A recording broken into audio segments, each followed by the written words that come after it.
kita mengkondisikan i'tikafnya hati kita, uzlahnya hati kita. Di mana amalan-amalan ini sudah pernah dilakukan oleh para nabi dan para rasul. Jadi amalan uzlah ini bagian dari salah satu media kita untuk riyadhah. Para hadirin sekalian yang dimuliakan Allah Subhanahu wa taala, di tengah kondisi zaman yang serba banyak fitnah, hiruk pikuk bahkan mungkin kecenderungan hati kita bergejolak karena menghadapi keadaan yang kita terima, keadaan yang kita rasakan. Sehingga pengaruh daripada keadaan ini akan kesan ke hati kita. Ya taqallab. Hati kita ini bergejolak, Pak, melebihi daripada gejolaknya air panas. Air panas yang sepanas-panasnya gejolak air itu lebih gejolak hati kita. Makanya kita perlu suasana.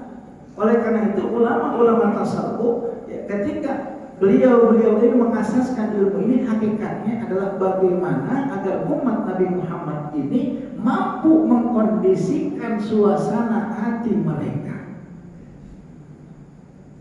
Karena misi terbaik, misi yang paling utama daripada para nabi dan para rasul adalah apa? Memperbaiki keadaan hati. Nah, ini intinya. Bahkan dalam beberapa hadis dijelaskan bagaimana kondisi hati itu juga berpengaruh kepada kondisi fisik. Sebagaimana Rasulullah SAW bersabda, "Inna fil jasadi mudghah, idza salahat salahal jasadu kullu, wa idza fasada jasadu kullu, ala wa hiyal qalbu." Di dalam diri kita ada segumpal darah, yang mana segumpal darah ini memiliki kesan pengaruh terhadap anggota tubuh yang lainnya. Kalau anggota tubuh yang satu ini mudghah, yang satu ini selamat, bagus, baik secara fisik maupun secara rohani, maka insya Allah anggota tubuh yang lainnya pun akan baik. Karena penelitian membuktikan banyak penyakit zahir disebabkan karena penyakit hati. Betul. Bahkan hati kita yang rusak secara zahirnya pun itu kan penyakit zahir ya. Biasanya kalau sakit hati itu apa namanya? Liver ya. Nah, itu penyakit yang zahir ya, di luar yang batin. Tapi survei membuktikan bahwa penyakit batin dilatar belakangi karena banyaknya penyakit zahir dilatar belakangi karena banyaknya penyakit batin. Maka ulama tasawuf merumuskan beberapa hal berkaitan dengan bagaimana pengkondisian hati. Salah satunya adalah dengan memperbanyak khalwah, memperbanyak uzlah, memperbanyak mengasingkan diri untuk sementara waktu. Apakah Rasulullah menjalani ini? Ya, Rasulullah menjalani ini selama 1 bulan lebih. Rasulullah uzlah, mengasingkan diri, beliau khalwat di mana? Di gua Hira, sampai proses turunnya wahyu yang pertama terjadi di sana. Bahkan para nabi yang lain pun mereka pernah melakukan daripada amalan-amalan ini. Termasuk ketika kita semua dikondisikan untuk mengamalkan satu amalan yang utama, yaitu di bulan suci Ramadan. Karena bulan suci Ramadan adalah merupakan bulan tarbiyah, bulan pendidikan umat Islam, di mana 30 hari itu dikondisikan kita untuk berkhalwat sementara, terutama daripada makan dan minum di siang hari. Ini sebetulnya proses tarbiyah yang sedang Allah ajarkan kepada umat Islam melalui media shaum ataupun media puasa. Fal-khalwatu idzan inqita'u 'anil bashari li fatratil mahdudah. Jadi yang dimaksud dengan khalwat di sini adalah memutuskan sementara hubungan kita bil bashar, kepada makhluk dengan lingkungan kita, li fatratil mahdudatin, dalam waktu-waktu yang tertentu. Jadi enggak selamanya. Karena pada akhirnya ketika Rasulullah SAW selesai memproses diri beliau dengan khalwat dan uzlah, maka kemudian beliau kembali ke masyarakat, kembali bercampur dengan kaum muslimin, tapi sudah mendapatkan suasana yang berbeda.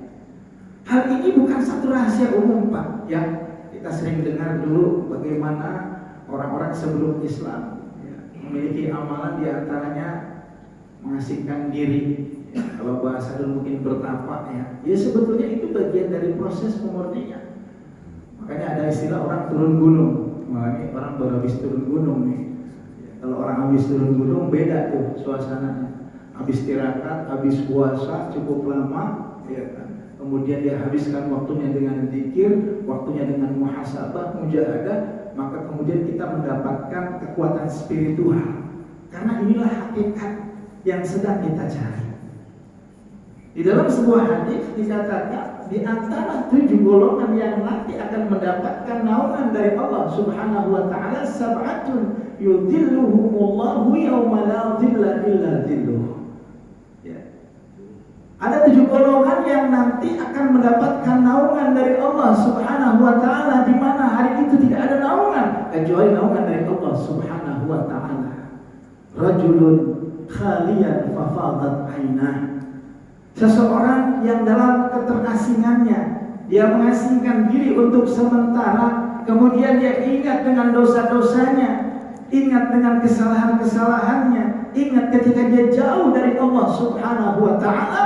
Kemudian dia meneteskan air mata di saat dalam kesendiriannya itu, dia ingat Allah, dia taubat, maka ini orang termasuk orang yang nanti akan mendapatkan naungan dari Allah Subhanahu wa taala.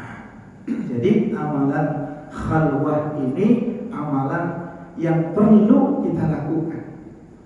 Gak usah jauh-jauh, kita kalau lagi ada masalah kan kecenderungannya kita mengasingkan diri, ya. Senang, ya merenunglah kenapa sih ini masalah terjadi, walaupun kita sadar bahwa semua ini masalah yang sampai kepada kita adalah bagian dari skenario Allah. Kullun min indillah. Bahkan in asabahu syarrun, ya, katakan dalam ayat Al-Qur'an, kalau sesuatu yang sampai kepada kita in asabahu khairun faminallah. Kalau yang baik-baik itu dari Allah semua.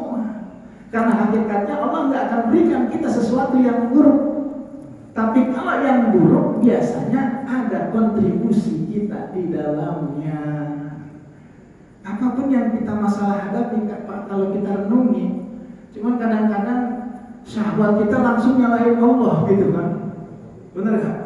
Kalau ada masalah besar sampai kepada kita, ya Allah, tegaknya, kejamnya Engkau ya Allah, begitu kan. Sampai bahasa begitu, ini bahasa-bahasa yang tak boleh kita ungkapkan sebagai orang yang bertauhid. Setelah diteliti, oh ternyata gara-gara salah saya juga nih. Pernah sekian tahun yang lalu saya tipu orang, sekarang saya kena tipu juga, kan begitu. Kilas balik.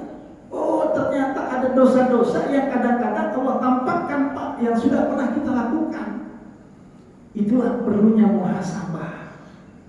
Perlu pentingnya kita melihat flashback ke belakang kita ini. Siapa kita? Apa yang sudah pernah kita lakukan? Sehingga akhirnya muncul masalah-masalah yang dilatar belakangi karena kelalaian kita.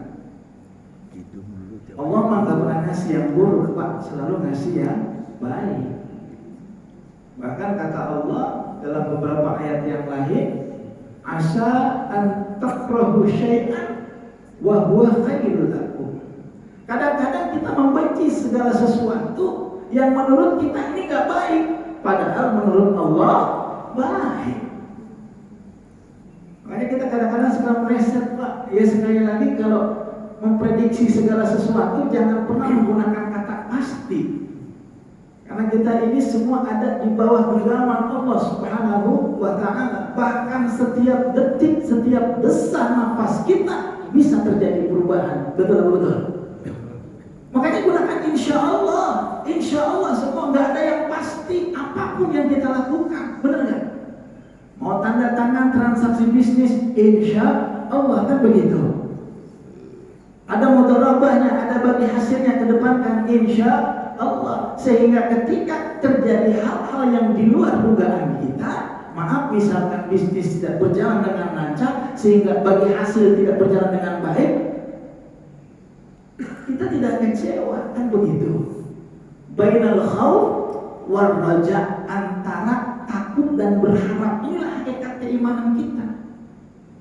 Ini kan kadang-kadang kita udah pakai otak kita nih, pasti nih bakal gol 2 miliar, kan begitu. Bakaunya boncos, ada aja masalah. Padahal